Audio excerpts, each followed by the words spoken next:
Hello everyone, పన్నీర్తో tasty recipe అయితే చేశాను. First పన్నీర్ని క్యూబ్స్గా cut చేసుకొని ఒక బౌల్లో యాడ్ చేసుకోండి. కర్డ్, అలాగే చిల్లీ పౌడర్, అలాగే ధనియా పొడి, గరం మసాలా, అలాగే సాల్ట్ కూడా యాడ్ చేసుకోండి.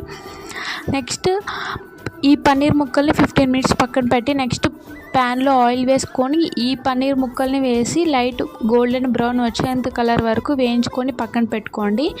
నెక్స్ట్ అయితే అదే ప్యాన్లో లైట్గా ఇంకా కొంచెం ఆయిల్ వేసుకొని అలాగే జీలకర్ర, అలాగే మనం కట్ చేసిన వెజిటేబుల్స్ లైక్ క్యాప్సికమ్, క్యారెట్, కీరా, ఆనియన్స్, టమాటో వేసి అల్లం వెల్లుల్లి పేస్ట్, సాల్ట్, అలాగే టమాటో సాసు, అలాగే జింజర్ గార్లిక్ పేస్ట్ కూడా వేసి బాగా ఫ్రై అయిన తర్వాత మనం వేయించుకున్న పన్నీర్ ముక్కలు కూడా యాడ్ చేసుకోండి. తర్వాత చిల్లీ ఫ్లేక్స్, అలాగే ఆరిగానో కూడా వేసి బాగా మిక్స్ చేసుకోండి. నెక్స్ట్ అయితే లాస్ట్లో ఫైనల్గా కొత్తిమీర వేసుకొని సర్వ్ చేసుకోవడమే.